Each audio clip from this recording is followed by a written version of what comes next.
السلام عليكم. اهلا بيكم مره تانية في سلسله حرص من الهاكرز.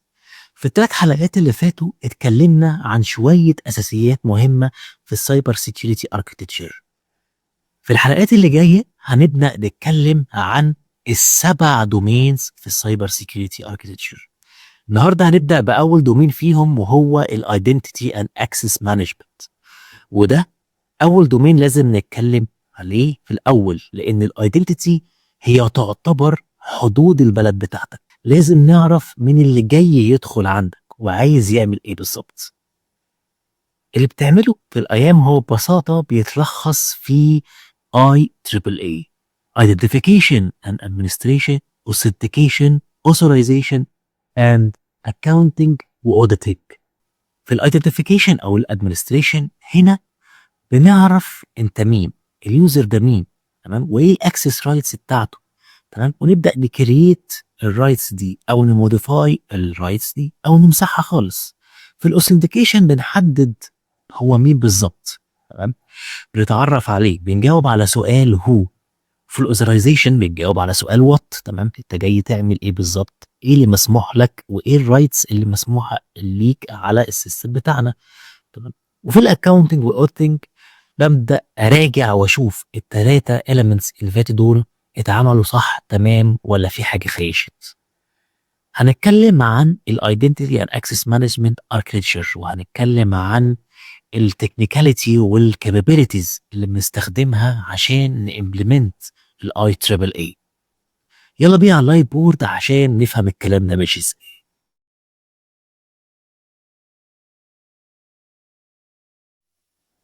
خلونا نبدأ بالأساس بتاع ال Identity and Access Management Architecture، وهم اللي هيتبنى على اساسهم كل الاركتكتشر بتاعنا، هم الستور والسينكرونايزيشن. طيب اشمعنى الاثنين دول هم اللي هنبني بيهم الاركتكتشر بتاعنا؟ خليني اقول لكم، احنا اكيد عندنا يوزرز، تمام، واليوزرز دول انواع كتير، فلازم اول خطوه نعرف فيها هي ايه اليوزر جروبس اللي اليوزرز دول هيبقوا ممبر فيها، تمام. خليني اديكم المثال البسيط. عندنا مثلا الموظفين، الموردين، والعملاء، تمام، ودول ثلاثة جروبس كبار من اليوزرز. من كل لارج جروب من دول، تمام، هتتقسم بعد كده سمولر جروبس. زي تحت الامبلويز مثلا هنلاقي الادمنز، هنلاقي الناس بتوع المانيفاكتشرنج، الناس بتوع السيلز. تحت الكاستمر هتلاقي مثلا الكوميرشال، وهنلاقي الناس بتوع الريتيل، تمام. وطبعا اليوزرز هتبقى متقسمه على الثلاثه جروبس الكبار دول، تمام. قدام كمان شويه كده هشرح لكم بالتفصيل ان تقسيمه الجروبس دي مهمه عشان نبدا نوزع الرولز على اليوزرز.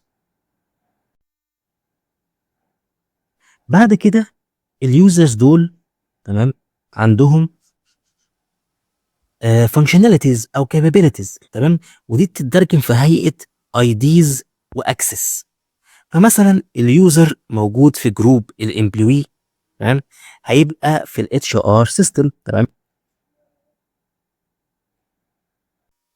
وطبعا اليوزر ده مثلا هيحتاج ايميل وهكذا، وما طبعا مثلا يتحط في الفاينانشال سيستم، واي سيرفيس هو هيحتاجها.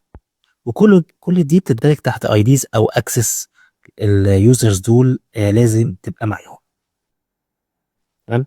بس لازم كل ده يبقى ليه ايدنتيتي، زي مثلا النيمز، الاكونتس، الديبارتمنتس. اي معلومه عن اليوزر هي ايدنتيتي.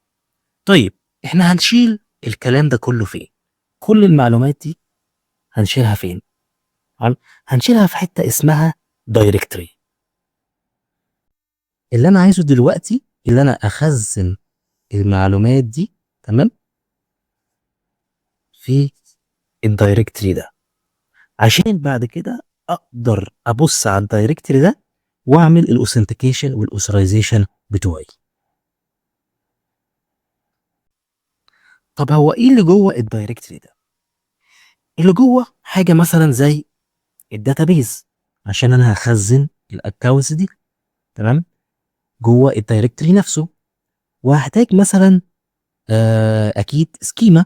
السكيما دي هي الطريقه اللي هرتب بيها الانفورميشن دي، تمام، لكل يوزر جوه الداتابيس اللي في الدايركتوري ده. واخيرا طبعا هحتاج بروتوكول. البروتوكول ده هي طريقه الكلام، تمام، طريقه عشان اقدر اتكلم مع الدايركتوري ده، زي مثلا الالداب، تمام، عشان اقدر اتكلم مع الدايركتوري عشان اطلع منه انفو او اخزن فيه انفو. طيب، في عالم مثالي كل الانفورميشن دي هتبقى موجودة في دايركتوري واحد بس، وده بنسميه الانتربرايز دايركتوري بس. وانتهينا كده، والفاندامنتالز بتاعت او البيز بتاع الاي ام اركتشر كده ايه، خلاص. بس طبعا احنا مش في ايه، مش في عالم مثالي. العالم الحقيقي مش ده اللي بيحصل. اللي بيحصل ان كل سيستم من دول، تمام، بيبقى ليه الدايركتوري بتاعه. يعني مثلا الايميل بيبقى ليه الدايركتوري بتاعه، السي ار ام سيستم بيبقى ليه الدايركتوري بتاعه، الاس سي ام سيرفيس بتبقى ليها الدايركتوري بتاعها، تمام. اي سيرفيس من دول بيبقى ليها ديديكيتد دايركتوري. طيب ايه افضل حل، تمام، في السيتويشن اللي احنا فيه ده؟ افضل حاجه لو انا مش هقدر احط كل حاجه في الانتربرايز دايركتوري او في دايركتوري واحد بس، هي ان انا اعمل سينكرونايزيشن للانفورميشن بتاعتي، تمام. وفي عندي طريقتين عشان اعمل بيهم السينكرونايزيشن ده. اول طريقه وهي الفيرتشوال دايركتوري. في الحاله دي الانتربرايز دايركتوري بيبقى فيه حاجه زي، يبقى حاجه اسمها اندكس، تمام. اندكس مثلا لو في ريكوست جاي رايح مفروض عايز حاجه من الايميل دايركتري، فهو هيروح للاندكس، تمام، على الانتربرايز اركتكت. آه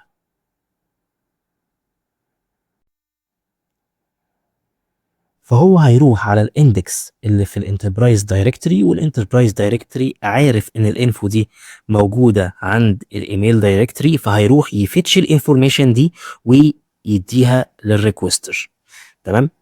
وبنستخدم الكاشنج على الانتربرايز دايركتري عشان البرفورمانس، تمام. يعني لو انا عملت فيتشنج انفورميشن معينه هنا، بقدر احطها في الدايركتري الانتربرايز دايركتري في الكاش، بحيث لو نفس الانفو ريكوست التاني اقدر اديها على طول للريكوستر، بدل ما اروح للديديكيتد دايركتري وبعد كده اروح ارجع له تاني وهي اصلا الانفو موجوده عندي. بغض النظر عن كل ده، الفيرشواليزد او الفيرشوال دايركتري شغال بطريقه الاندكس. الاندكسز دي بتبقى موجوده على الانتربرايز دايركتري، كل اندكس بيبقى مسؤول او بيرمي على ديديكيتد دايركتري. تاني طريقه للسynchronization وهي الميتا دايركتري.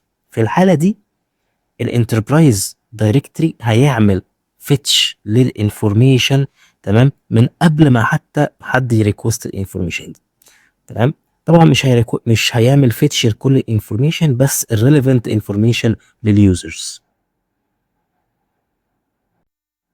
فعشان نلخص الجزء ده، عشان نبدا الايام اركتشر، لازم يبقى عندك الاساس او البيز بتاع الاركتشر بتاعك، وهو مكان عشان تخزن فيه اليوزر انفورميشن، تمام، اللي هو الاستورج بتاعتك، وهو في الحاله دي الدايركتوري بتاعك، وطريقه عشان اعمل بيها سينكرونايزيشن للانفو دي ما بين الايكو سيستم اوف دايركتوريز اللي معمول ما بينها انتجريشن، عشان يبقى في انتجريشن ما بين الانتربرايز دايركتوري والديديكيتد دايركتوريز.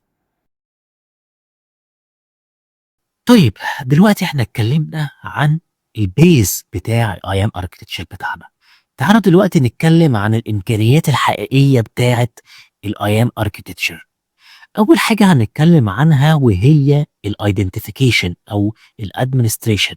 وهنا احنا بنتعرف على اليوزر، بنعمل الاكونت بتاعه او بنمسحه او بنعدي عليه شويه حاجات، ممكن نغير البريفليج ليفل بتاعه وكل الحاجات الحلوه والجميله دي. المصطلح اللي ممكن تسمعوه عن الحوار ده كتير هو الايدنتيتي مانجمنت، ودلوقتي المسمى الجديد اللي ماشي في الماركت اللي هو الايدنتيتي جوفرنس.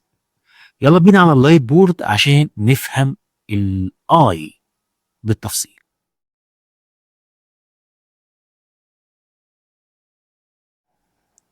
هنا هنزود على الاركتكتشر بتاعنا حاجتين، وهما الادمن مانجمنت والرول مانجمنت. لو تفتكروا من شوية قلنا ان احنا هنقسم اليوزرز على جروبس، وبعد كده هندي كل حاجة منهم رولز، رول او رولز. هي دي الفانكشن بتاعت الرول مانجمنت، وطبعا دي اي تي رولز. في عالم مثالي كل حاجة لازم تكون مابد لرول او رولز معينة بتاعتها، بحيث اقدر اعرف من الرول لوحدها كل حاجة انا محتاجها عن اليوزر ده. في المثال ده اليوزر الطيب ده لسه جديد في الشركة، واول حاجة هنعملها ان احنا نحطه على الاتش ار سيستم بتاعنا او الاتش ار داتابيز. طبعا هنا الاتش ار هيجمع كل المعلومات عن الراجل الطيب ده، تمام. وطبعا هي يعرف لازم يعرف هي شغلته ايه في الشركة. من هنا نقدر نعمل ريكوست، نقدر نفتح ريكوست لايه؟ للايدنتيتي جوفرنس سيستم، وده بعد كده هيروح للرول مانجمنت سيستم اللي هياخد الانفو اللي جت من الاتش ار ويحولها لاي تي رولز. بعد كده بناء على الرول او الرولز دي هنبدا نقرر هو مفروض يتفتح له اكونتس على انه سيستم بالظبط. بعد ما الاكونتس دي خلاص اتعمل لها كرييشن، لازم ادخل على ابروفال بروسيس. والابروفال بروسيس دي نوعين، تمام. نوع ستريت فورورد، تمام، انا مجرد بروح باخد ابروفال من شخص وتمام كده خلاص، تمام. والنوع التاني هي سلسله من الابروفال، يعني ممكن لازم شخصين معينين هم اللي يعملوا ابروفال مع بعض، لازم تشين اوف ابروفال، بحيث ببدا الاول ابروفال من اول واحد، اول ما واحد ابروف بروح للتاني والتالت والرابع وهكذا. ودي بتبقى كومبلكس بروسيس اكتر في الحاجات المور كريتيكال. بعد ما الابروفال تمام بيتم، هيبقى فيه كونكتور ما بين الايدنتيتي جوفرنس سيستم، تمام، لايه؟ للدايركتري بتاعي، تمام. ونبدا نستور الانفورميشن دي على الدايركتري، كل الانفورميشن بتاعت اليوزر والرولز والاكونتس بتاعته وكل حاجه على الدايركتري بتاعه. ومن هنا اليوزر بتاعي بقى ايه؟ بقى ليه اكسس رايتس. طيب خلينا ناخد مثال كمان. مثلا لو عندنا الشخص ده قديم في الشركه، موجود اصلا معانا في الاتش ار سيستم وبقاله كتير في الشركه، نفترض انه محتاج اكسس زياده على حاجه جديده مثلا على السيستم. في الحاله دي اليوزر ده يقدر مثلا يخش على ابلكيشن، تمام، لجي يو اي، ويعمل هو يفتح الريكوست بنفسه، تمام. هو هيروح يفتح الريكوست بنفسه، وبعد كده هنمشي في نفس البروسيس. طبعا احنا كده كده مع الرول بتاعه معروف، فهو هيروح على الاكونت كرييشن، يروح للابروفال، بعد ما يتابروف يترفلكت على الدايركتوري بتاعه، نفس السيكونس بتاع اول مثال. خلينا ناخد اخر مثال بتاع الراجل الحزين ده. الراجل ده فلنفترض ان هو عمل مشكله في الشركه، والشركه قررت ان هو ايه هيترفد. زي ما كان عندي سيستم بيسمح للاكسس رايتس بنقول عليه بروفيجننج سيستم، لازم يكون عندي سيستم بيمسح الاكسس رايتس دي وبنقول عليه دي بروفيجننج. طبعا هنا هنبدا لازم الاتش ار سيستم عشان كل الانفورميشن بتاعه الراجل ده تتمسح من الاتش ار داتابيز. وطبعا بعد كده هروح باعت ايه؟ نفس الريكوست. والريكوست طبعا اول ما يروح للايدنتي جوفرنس سيستم اللي طبعا عارفه كل الاكونتس بتاعت الراجل ده، وتبدا تمسح كل الاكونتس بتاعت اليوزر اللي هيمشي. دلوقتي احنا اتكلمنا عن الايدنتي مانجمنت سيستم او الايدنتي جوفرنس سيستم اللي فيه بعمل بروفيجننج ودي بروفيجننج لليوزر، وده جزء الادمنستريشن او الايدنتيفيكيشن. خلينا نتكلم دلوقتي عن الاوثنتيكيشن والاوثرايزيشن. يلا بينا بسرعه على اللايت بورد نفهم الكلام ده ماشي ازاي.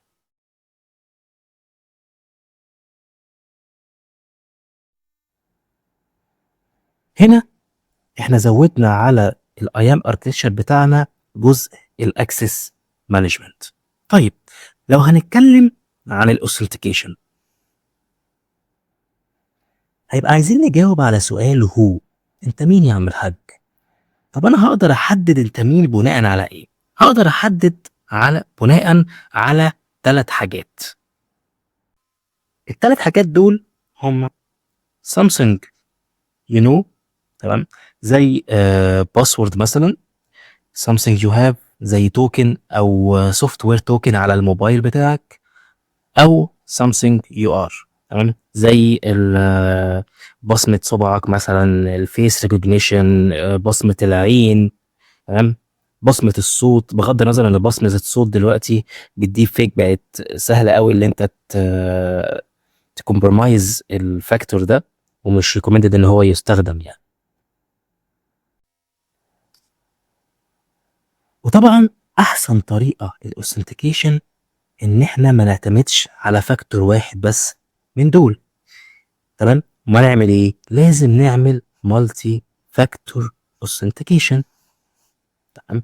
والمالتي فاكتور اوثنتيكيشن هنا انا بستخدم كومباينيشن على الاقل من 2 من ال3 دول، تمام. ولازم يكونوا مختلفين، يعني ما ينفعش استخدم نوعين something you know، تمام، او نوعين something you have، او نوعين something you are. لازم تبقى combination، تمام. باسورد وتوكن، باسورد وفيس ريكوجنيشن، توكن وفيس ريكوجنيشن، تمام. ويا سلام لو استخدمت ال3، طبعا ده هيبقى الالتيميت اوثنتيكيشن.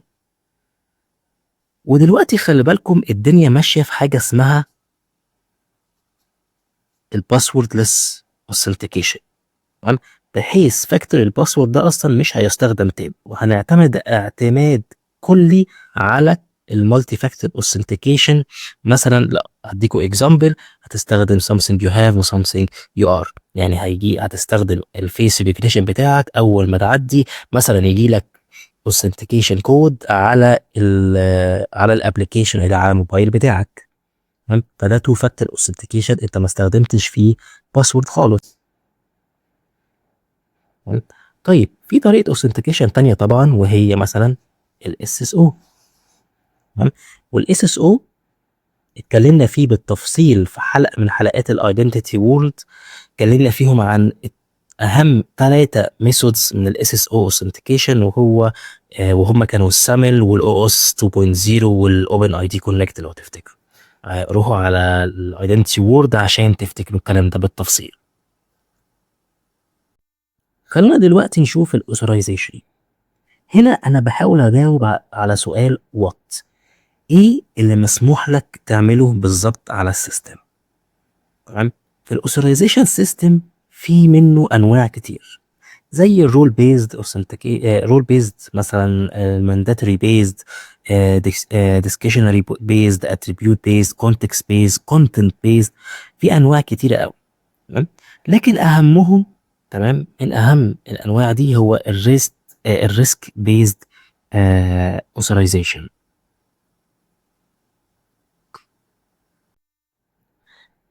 لكن من اهمهم هو الار بي اي اللي هو الريسك بيزد، تمام. هنا ما بقاش معتمد على انت مسموح لك ولا لا بس، لا انا بعتمد على حاجات تانية كتير، زي مثلا المكان اللي بأوثنتيكيت منه او بعمل لوجن منه على السيستم، مثلا نوع الريكوست، او الاماونت بتاع الريكوست نفسه، او الفريكونسي بتاعت الريكوست. خليني مثلا اديكم مثال، مثلا اماونت اوف ريسك، مثلا لو انا بسحب من البنك بتاعي مثلا 1000 جنيه 2000 جنيه، ده كده تمام، تمام. لكن لو انا سحبت مثلا مره واحده مثلا 1,000,000 جنيه، لا، الاماونت ده الريكوست ده الاماونت بتاعه كبير جدا، غريب عن المعتاد.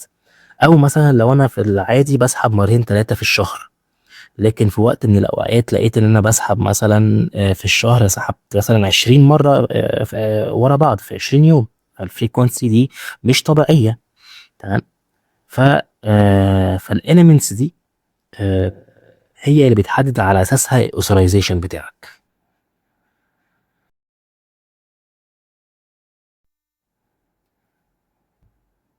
في الاكسس مانجمنت، تمام، عندنا سبيشال كيس وهي البريفليجد اكسس مانجمنت. زي اليوزرز اللي معاهم بريفليج عالي، زي مثلا الروت، السيستم ادمن، الداتابيز ادمن، والنتورك ادمن، دول اللي معاهم مفاتيح القلعه بتاعتنا. خلينا ناخد المثال البسيط ده ونشرح ايه اللي بيحصل في التيبيكال براكتس. تمام. ودي مصيبه سودة، لان لو عندنا مثلا الثلاثه سوبر يوزرز دول وعايزين يعملوا لوجن على الثلاثه ثلاثه سيرفرز. تمام. طبعا ده مثال بسيط، في العالم الحقيقي بتاعنا بيبقى السيرفرز دي اكتر بكتير. تمام. ممكن توصل 300 3000، ممكن اكتر من كده كده.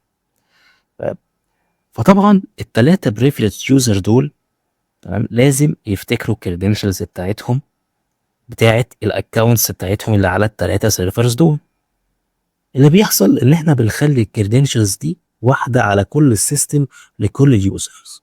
تمام. يعني الثلاثه دول الكريدنشالز بتاعتهم على الثلاثه سيرفرز كلها روت اكس واي 1 2 مثلا. وطبعا ده سهل على اليوزرز، هم خلاص هو ده باسورد واحد لكل السيستمز. انا فعلا بدخل على اي حته بكتب نفس الباسورد، ايه بيدخل. بس تخيل كده ان في واحد فيهم، تمام، دخل على السيستم ده، تمام، وعمل مصيبه سوداء. جيت انت تكلمه هيقول لك لا ده مش انا والله، ايه دي اختي منى. تمام. فايه فهتدخل في دوامه مش هتخلص منها. كل واحد يدخل هيعمل اي حاجه هو عايزها ويطلع ويرميها على غيره، او يقول لك مش انا وخلاص. خلونا بقى نتكلم عن البيست براكتس. تمام. مش زي البراكتس اللي متيم ب 60 تيم ده. هو احنا هنا هنستخدم البام سيستم بتاعنا او البريفليج اكسس مانجمنت. وهنا اليوزرز هيعملوا لوجن، تمام، مش دايركتلي على السيرفر، هم يعملوا لوجن على البام سيستم الاول. تمام. يوزر طبعا مالتي فاكتور اوثنتيكيشن، وكل واحد فيهم ليه الباسورد بتاعه، مش شيرد زي التيبيكال براكتس. التيبيكال براكتس كان كلهم ليهم شيرد اكونت وشيرد باسورد، لكن هنا في البيست براكتس بتاعنا، تمام، بيست براكتس هنا هم ليهم شيرد اكونت بس different passwords، unique passwords لكل واحد فيهم. وهنا الثلاثه سيرفرز دول كل واحد ليه الباسورد بتاعه.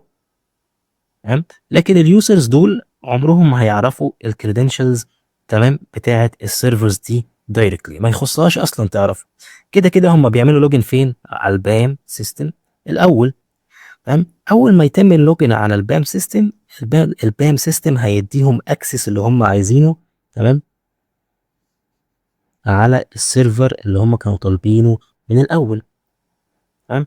هنا الباب سيستم بيدي اليوزر الباسورد بتاع السيستم اللي هو عايزه، ولما يخلص، تمام، ويطلع من السيستم ده، البان سيستم بيبدأ ايه يجنريت نيو باسورد، تمام،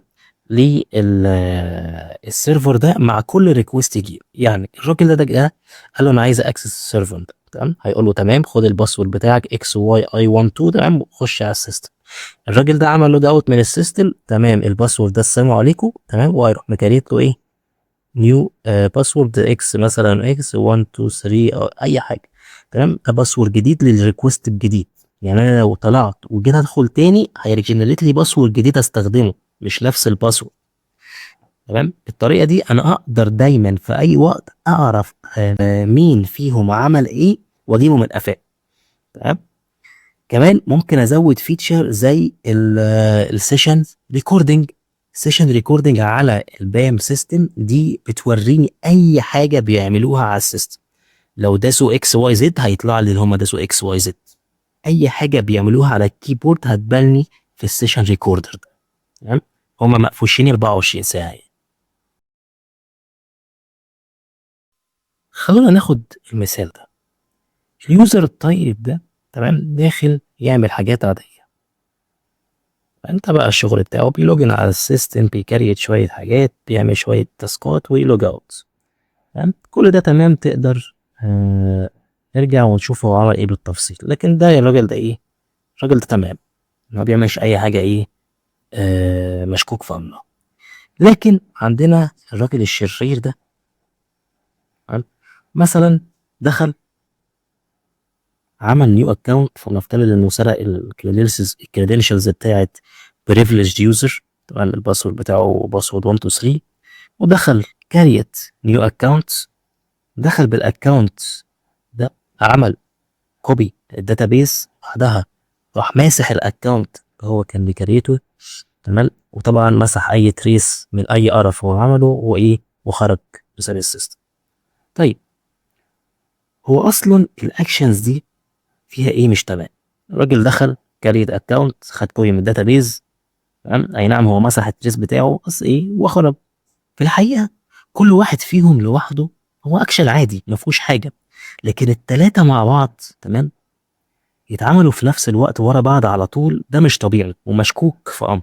تمام، الحكايه فيها ان هيبقى عندنا سيستم لازم يراقب الاكتيفيتيز دي ويقدر يتتبع الباترنز، تمام، او الانوماليز او الهيرستكس في السيستم، واقدر اعمل انتجريشن ما بينه وما بين مثلا اي او ماشين ليرنينج سيستم كمان، عشان اقدر اقفش الباترنز دي بطريقه احسن.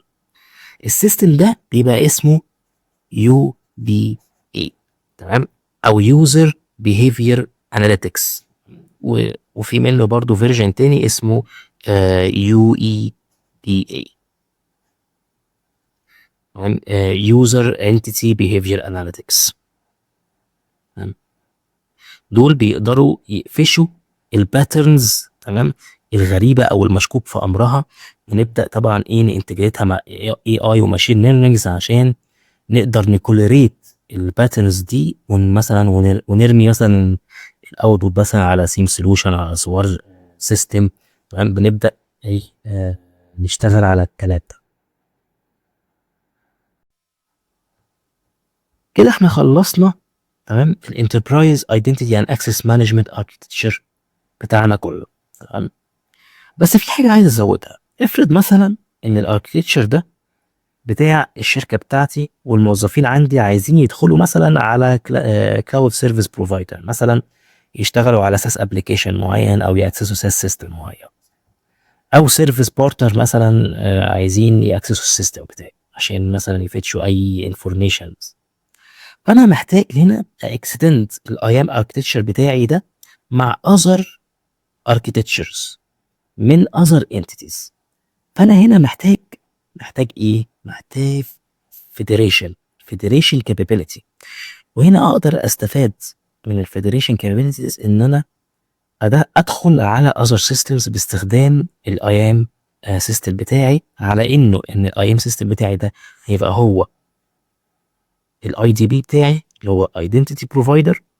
استخدم الاذر سيستمز تمام از سيرفيس بروفايدر، واتكلمنا على الفيدريشن ايدنتيز في الايدنتيتي وورد لو تفتكروا، والفرق ما بين الايدنتيتي بروفايدر والسيرفيس بروفايدر. هنا الاي ام اركتشر بتاعي هو بستخدمه از ايدنتيتي بروفايدر، ببروف ماي سيلف للاذر انتيتيز اللي هي سيرفيس بروفايدر عشان اخد منها سيرفيس معينه، سواء هي كانت كلاود سيرفيس بروفايدر باخد منها ساس ابلكيشن سيرفيس، او سيستم تاني من البارتنر باخد منه سيرفيس.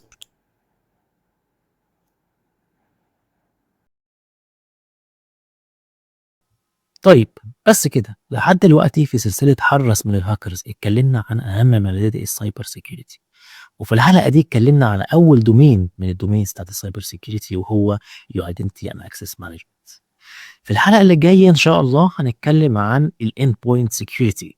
استنوني الجمعة الجاية بإذن الله في حلقة جديدة من سيكلول از سيرفيس. السلام عليكم.